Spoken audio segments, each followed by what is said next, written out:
Traduite du vieux français, la légende dit ceci. Par-delà espace et temps, son esprit veille sur ceux qui, dans la plus sombre des nuits, cherchent la petite lumière. Mais lueur, c'est plus classe. La petite lueur. Lueur, tout court. La lueur.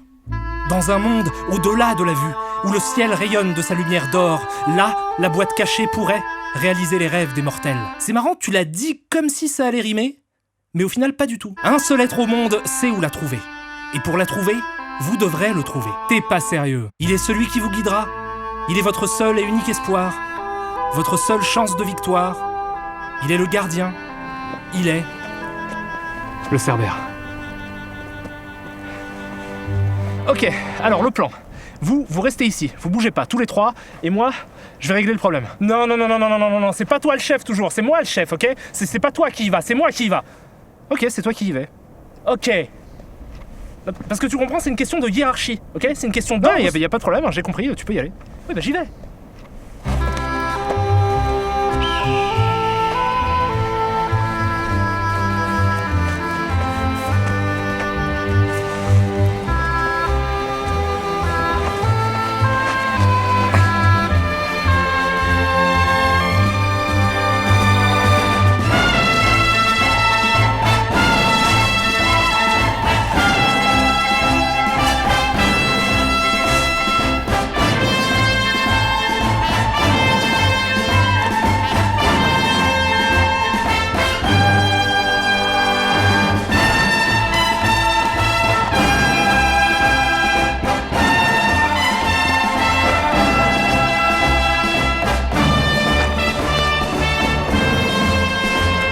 On ne bouge plus.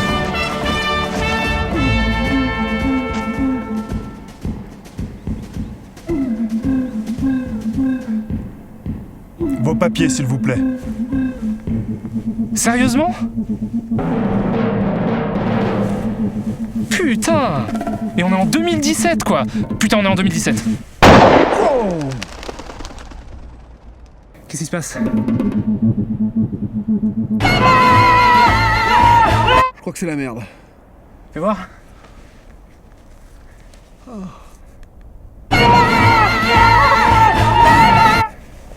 Effectivement, c'est la merde. Ah putain de merde. Fais chier, on y était presque.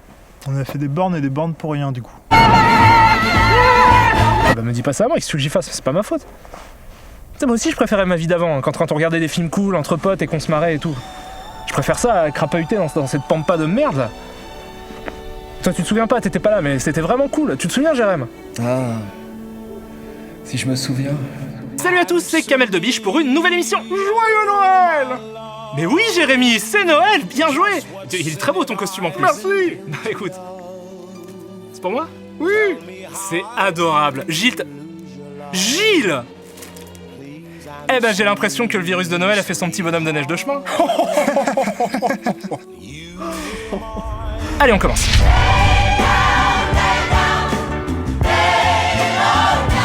Donc, Gremlins, c'est une comédie horrifique américaine sortie le 8 juin 1984 aux États-Unis, produite par Steven Spielberg, Yes! écrite par Chris Columbus, Yes! Ah non, je m'en fous. et réalisée par Joe Dante, génialissime réalisateur, scénariste et producteur américain dont la filmographie est aujourd'hui considérée comme une des pierres angulaires du cinéma fantastique populaire des années 80 et 90. Une carrière super méga giga tip top intéressante qui mériterait des heures de soliloque que nous n'avons pas. Par contre, ce qu'on a, c'est un débit de parole élevé et des jingles un peu cheap. Vous êtes chaud? Ça va.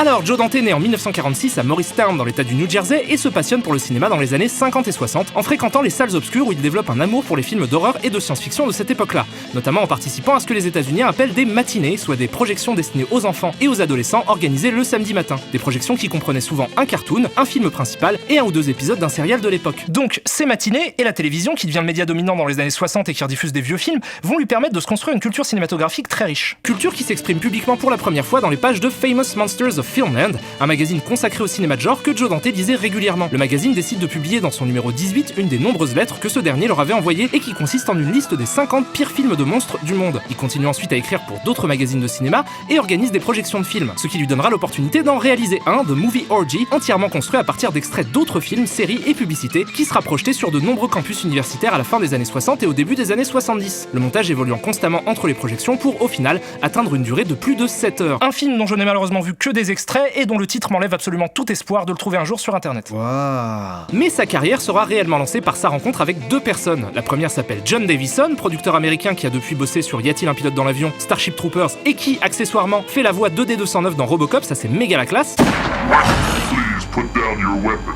You have 20 seconds to comply. Et le second est Roger Corman, lui aussi producteur de films de série B, qui ouvre en 1970 la société de production New World Pictures, grâce à laquelle il va pouvoir faire bosser toute une tripotée de jeunes réalisateurs tout juste sortis d'école, à qui il confie des films de genre à tout petit budget, sur lesquels ils vont pouvoir se faire la main. Certains de ces réalisateurs sont d'ailleurs depuis devenus des cinéastes de premier ordre, comme Jonathan Demme, Monte Hellman, James Cameron, Martin Scorsese ou encore plein d'autres. Bref, en 1976, John Davison fait un pari avec Roger Corman en lui promettant de produire le film le moins cher de l'histoire de New World Pictures.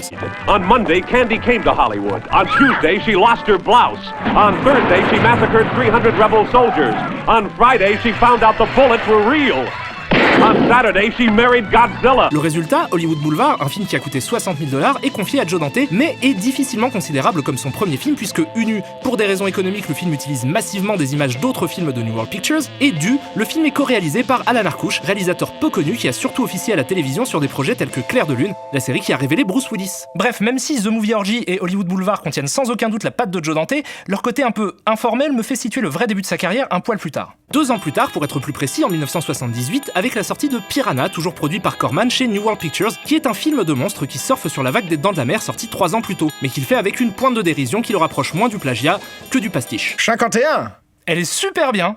T'es super drôle aujourd'hui. Merci. Donc le petit succès de Piranha, qui pour un budget de 770 000 $ en rapporte 16 millions, permettra à Joe Dante de poursuivre sa carrière avec le très sympathique Hurlement, un film de loup-garou qui lui aussi sera un succès commercial au point d'engendrer pas moins de 7 suites. Un joli début de carrière qui le fera remarquer par Steven Spielberg en personne, qui lui proposera de se lancer sur Gremlins et accessoirement aussi sur un des segments du film à sketch adapté de la 4ème dimension. Les autres segments étant réalisés par John Landis, Steven Spielberg lui-même et George Miller. Un film qui obtiendra des critiques mitigées, La Loose, un succès correct au box-office mais plutôt décevant par rapport à ce que les studios espéraient gagner, La Loose contextualisée, et qui coûtera les vies de l'acteur Vic Morrow et de 2 enfants lors d'un accident d'hélicoptère sur le tournage du segment de John Landis. La loose absolue et totale. Par contre, c'est complètement l'inverse pour Gremlins, qui fait un carton colossal, rapportant plus de 150 millions de dollars pour un budget de 11 millions et devenant très rapidement un grand classique de la comédie horrifique. Et à partir de là, Dante va enchaîner les films et les productions télévisées, toutes plus cool les unes que les autres, et évidemment j'en profite pour vous recommander vivement l'intégralité de sa filmographie, qui comprend bien sûr des hauts et des bas, mais qui contient plein de films extrêmement intéressants, comme The Burbs ou Les Banlieusards avec Tom Hanks, une satire très amusante des banlieues américaines, Matinée ou Panique sur Florida Beach, un super hommage au cinéma de genre avec lequel Dante a grandi, ou encore l'injustement boudé Small Soldiers, faux film pour enfants antimilitariste imparfait mais courageux, qui mérite très clairement une réhabilitation. Tous ceux qui sont d'accord disent aïe. Aïe. Film réhabilité. Mais Joe Dante ne s'est pas contenté de faire des films, il a aussi beaucoup travaillé à la télé, ce qui me donne un prétexte pour vous recommander 2 séries sur lesquelles il a bossé. La première s'appelle Erie, Indiana, ou Marshall et Simon en France, et raconte l'histoire de 2 jeunes frères qui doivent résoudre des énigmes paranormales dans une petite ville états-unienne. Et la seconde est un immense coup de cœur personnel, il s'agit de Police Squad, la série qui a donné les films Y a-t-il un flic, et qui est selon moi une des séries les plus drôles du monde, malheureusement arrêtée après 6 épisodes faute d'audimat. Et Rex Hamilton dans le rôle d'Abraham Lincoln. Conclusion, faut regarder ça. D'autant que si vous aimez Joe Dante, vous allez retrouver plein de traces de son cinéma dans ses séries. Bref, sa carrière est remplie de perles et je termine rapidement en évoquant son site internet Trailers from Hell, qu'il crée en 2007 et sur lequel différents réalisateurs de longs métrages commandent des bandes annonces de films. Et c'est super bien. Quoi qu'il en soit, malgré toutes ces jolies productions audiovisuelles diverses et variées, Joe Dante reste avant tout le réalisateur de Gremlins, de loin son film le plus célèbre, et ça tombe bien, parce que c'est celui dont on va parler aujourd'hui. J'ai répondu à toutes vos questions ? On n'en avait pas. On n'en avait pas vraiment. Donc, Gremlins nous raconte l'histoire de Billy Pelzer, interprété par Bernard Campan, Zach Galligan. un jeune employé de banque dans la ville de Hill Valley, Kingston Falls. une petite ville de carte postale de l'état de New York dans laquelle la quasi-totalité de l'action va prendre place. Cet adorable endroit est le lieu de résidence d'une galerie de personnages extravagants qui gravitent autour de Billy, et que nous allons nous faire un plaisir d'énumérer. On commence avec son père, Randall Pelzer, qui gagne sa vie en vendant ses propres inventions de merde, hein, clairement on peut dire de merde. La salle de bain de poche. Sa mère, qui me donne envie de ressortir mon vieux disque de jingle publicitaire de Richard Gottener. Kate, une collègue de Billy pour qui il a le béguin, interprétée par Phoebe Cates, qu'on a déjà vu dans la sympathique comédie Fast Time at Ridgemont High, que je vous recommande juste pour l'improbable prestation de Sean Penn en surfeur débile. Son voisin, protectionniste obsessionnel qui n'accepte de consommer que des produits américains. Sacré bon Dieu de poste étranger. Et qui est interprété par Dick Miller, un acteur fantastique qui joue dans tous les films de Joe Dante et dans un tas de films de Roger Corman, comme Un baquet de sang en 1959, La petite boutique des horreurs en 1960, ou encore La femme Apache en 1955, qui est le premier film où il apparaît et où il joue un cow-boy. Et un indien, Barney le chien, clairement le meilleur acteur du film et peut-être même de sa génération. Encore aujourd'hui, je suis halluciné par sa performance.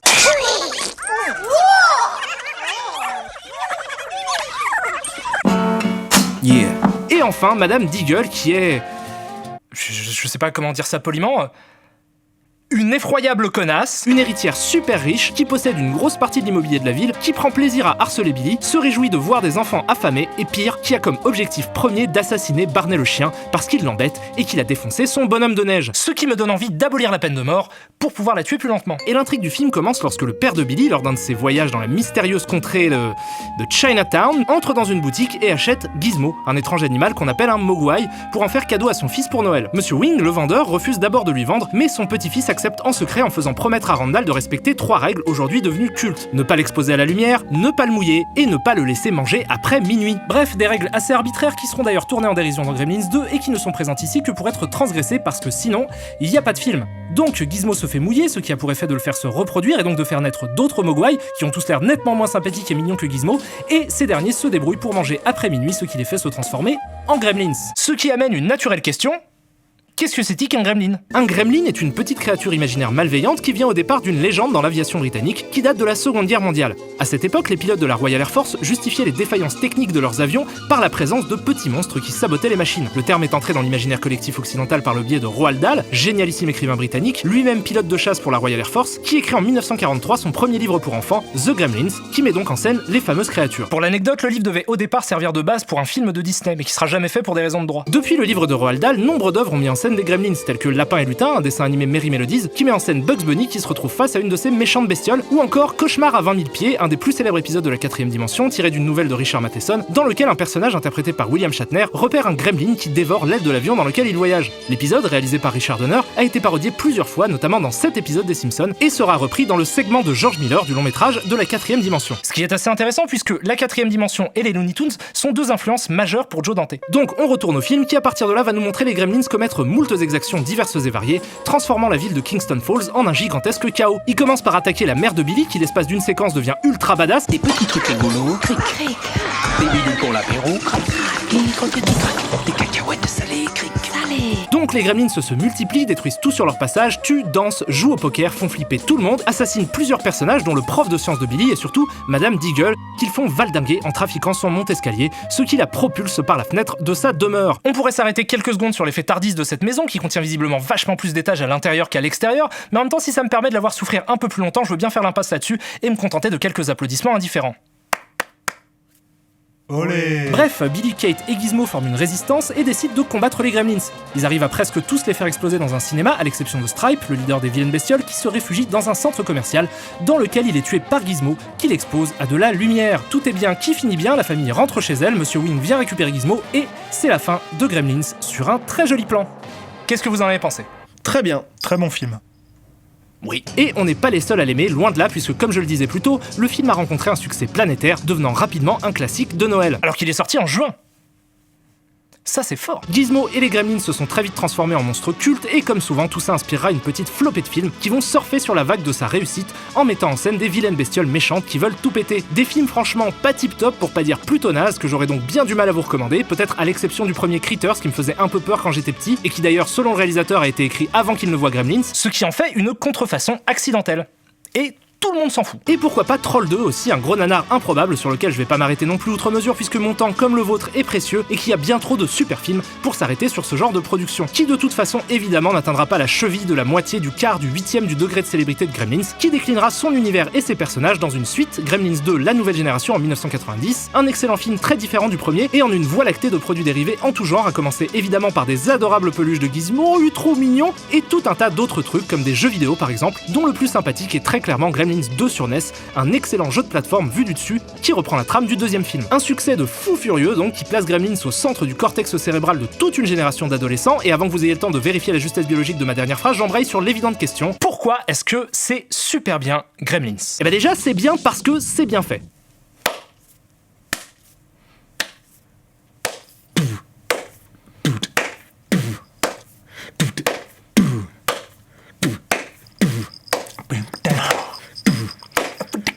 La lumière est magnifique, tout est très bien rythmé, les acteurs sont très convaincants, ils sont dans un surjeu mais qui est tout à fait justifié par le ton du film, la musique est fantastique, les effets spéciaux sont cool, les moments qui doivent faire peur font peur, ceux qui doivent faire rire font rire, c'est le top du top.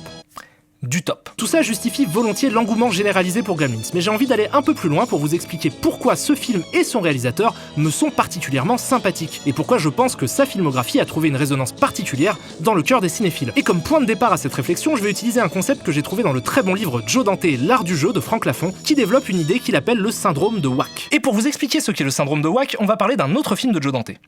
Explorers. Explorers est le premier film que Joe Dante réalise après Gremlins en 1985 et il met en scène un groupe d'enfants passionnés par l'espace et les extraterrestres qui réussissent à construire un vaisseau spatial. Ils finissent par rencontrer un extraterrestre qui s'appelle Wack, dont je vous laisse apprécier le design. Wack. Qui a grandi en captant des programmes télé de la Terre et qui donc ne s'exprime qu'en citation.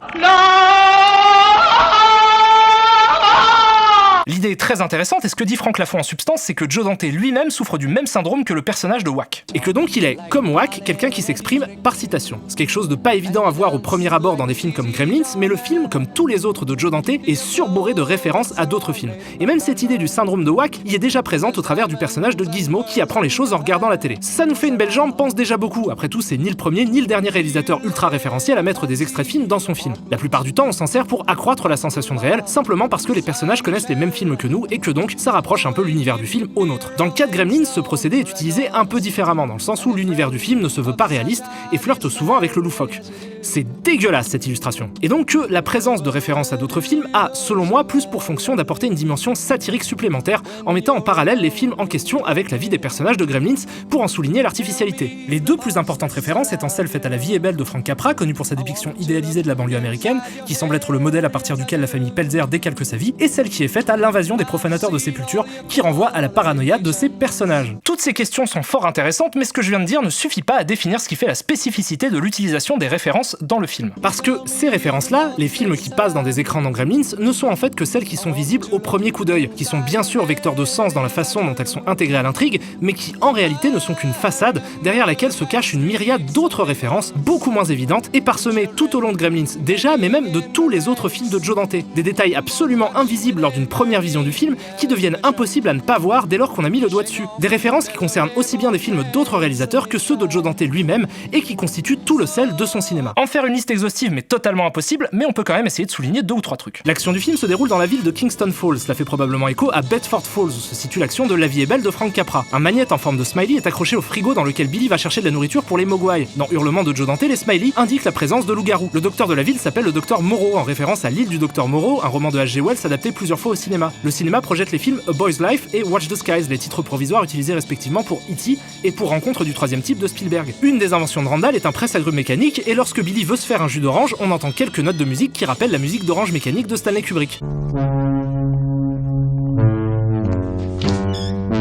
Et je vous parle même pas des posters de films dans le fond, là il y a celui de Mad Max 2, là il y a celui de la 4ème dimension, des magazines de cinéma, bref, il y en a plein. Et encore, là c'est juste quelques références dans Gremlins, mais elles sont si présentes dans la filmographie de Joe Dante qu'elles deviennent presque un décor à part entière dans lequel les personnages évoluent. Et c'est ça qui selon moi est fantastique chez Joe Dante, parce que ces films sont des films dans lesquels on propose aux spectateurs d'être actifs, de jouer à décoder cette immense toile d'images qui renvoie à d'autres images, ce qui est une expérience jouissive et surtout extrêmement gratifiante puisque le film récompense notre curiosité et donc notre implication dans son univers. Et plus on fait l'effort d'aller vers le film, plus on comprend que la simplicité apparente de son intrigue cache, au-delà des références, un réseau extrêmement complexe de signes et d'indices. Tenez par exemple, prenez ce plan. Au premier abord, vous vous dites, ah bah ce personnage se balade dans un quartier populaire et il y a quelqu'un qui a eu un petit accident de bagnole. Mais en réalité, ce plan est un plan annonciateur de ce qui se passera plus tard dans le film. Parce que cette voiture est une voiture américaine des années 70 de marque AMC qui s'appelle...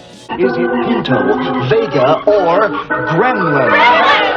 That's right! Gremlin has the lowest list price! You have won our grand prize! Elle est éclairée par un néon vert qui est la couleur des Gremlins sur un fond rouge qui renvoie au chaos qu'ils vont déclencher dans la ville. Bref, voilà, c'est pour ça que j'aime Gremlins, parce que c'est un film fait par un cinéphile. C'est un film qui est traversé d'un amour sincère pour le cinéma, qui me fait aimer le cinéma. C'est un super film, y a aucun doute là-dessus, c'est un classique total et infini, et c'est un honneur de consacrer notre premier épisode à un tel chef-d'œuvre. Je pense que ici tout le monde est d'accord, vous êtes d'accord ? Ouais, c'est mon film raciste préféré. Pareil.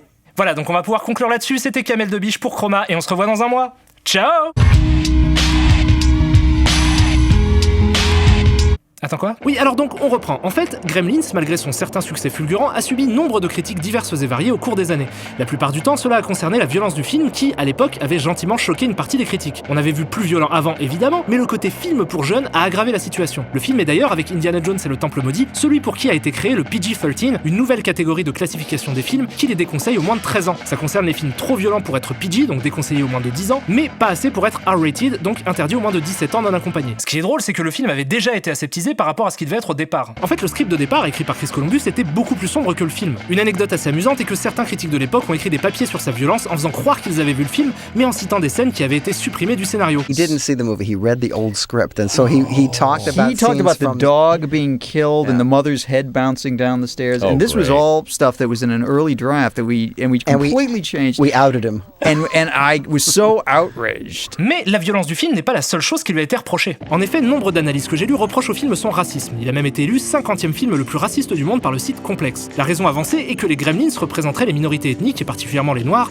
et que le film leur associe volontairement des stéréotypes racistes de l'époque sur les Noirs américains, à savoir le fait qu'ils se battent dans les bars la nuit, qu'ils mangent du poulet, qu'ils portent des bérets, qu'ils font du breakdance, et plusieurs autres trucs. Pire, pour certains, ça serait un film qui fait l'apologie de l'esclavage au travers du fait que les Mogwai sont inadaptés au monde et doivent rester en cage à la fin du film. Alors je préfère prévenir tout de suite, je ne crois à aucune de ces théories, mais y réfléchir va m'amener à quelques points très intéressants. En fait, j'y crois pas parce que, selon moi, les preuves qui sont avancées peuvent toutes être comprises comme quelque chose d'autre. Ils portent des bérets parce qu'ils défoncent un bar irlandais, le cliché de la violence s'applique globalement aux classes populaires sans distinction de couleur de peau, et ça, pour moi, c'est clairement pas du break. Ça, c'est une référence à Flashdance.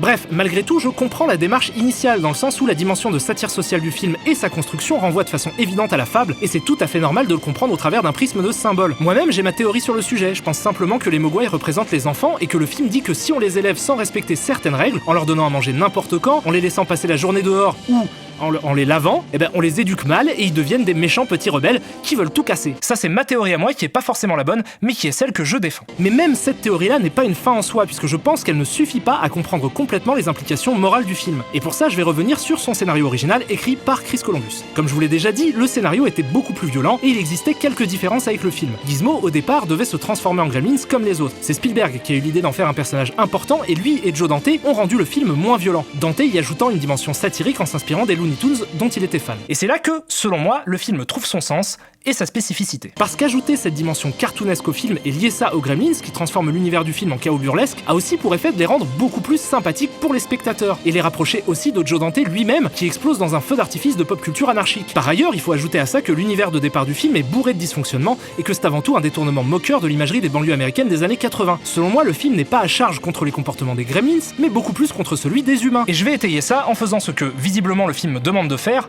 m'intéresser à ce qui se passe dans le background. À la fin du film, après que tous les Gremlins aient été tués, on assiste à un reportage télévisé sur le sujet. Un reportage d'ailleurs présenté par un journaliste du nom de Lou Landers, qui est un personnage déjà présent dans Hurlement et dont le nom renvoie à un cinéaste de genre américain très prolifique entre les années 30 et les années 60. Bref, on s'en fout, mais donc, ce personnage fait en gros un bilan de ce qui s'est passé dans le film, et si on tend l'oreille, on entend ceci. La mort très étrange de Madame Ruby Diggle, la veuve de Donald Diggle, qui fut emprisonnée pour escroquerie bancaire, semble mettre fin au projet très controversé de l'usine de produits chimiques. Ne le mange pas. Donc ça signifie que l'action des Gremlins, toute violente et destructrice qu'elle fut, a en fait été d'une certaine manière bénéfique à la ville. Et tout ça fait qu'on est dans un cas très intéressant. Puisque si on résume ce que je viens de dire, ça signifie que le fait d'avoir rendu le film moins violent et de le destiner à un public plus jeune l'a rendu beaucoup plus ambigu et moralement complexe. Dans son incroyable livre Faire un film, le génial réalisateur Sidney Lumet, en parlant de la façon dont il travaille avec les scénaristes, dit que, de ses discussions avec ces derniers, naît un troisième film. Pas celui que le réalisateur a en tête, ni celui du scénariste, mais un autre film. Le cinéma est un art collectif. C'est sûrement le truc le plus évident du monde à dire,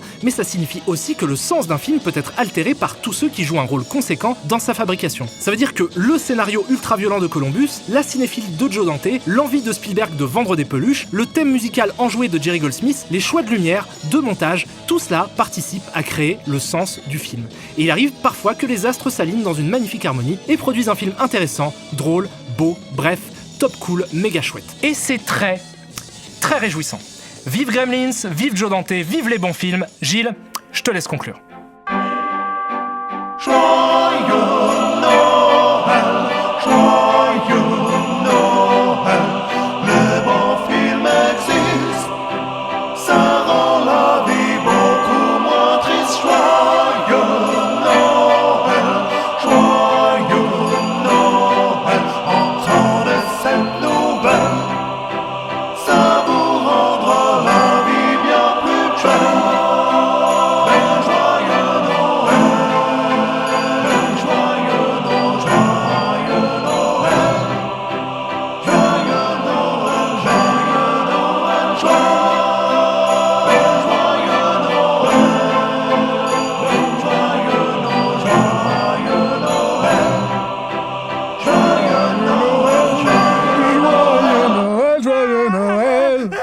Eh, en effet, tu t'en souviens super bien. Ça va ? Ça fait super mal. Putain, je suis désolé mec, je sais que c'est de ma faute. Puis là, on n'arrivera à rien de toute façon, vaut mieux qu'on rentre chez nous et on retourne à notre petit quotidien. Notre quotidien ? Connard ! Et ma carrière de dessinateur de sphinx, t'en fais quoi ? Comment je fais pour dessiner des sphinx avec une putain de main en moins ? T'as déjà essayé de dessiner des sphinx avec les pieds ? On dirait des... répète ce que tu viens de dire. Notre quotidien ? Connard ! Et ma carrière de dessinateur de sphinx, t'en fais quoi ? Comment je fais pour... Un sphinx ? C'est un sphinx ! Il t'a dit quelque chose avant de te tirer dessus ? Il m'a demandé mes papiers. Je crois que je sais quoi faire. Vos papiers, s'il vous plaît.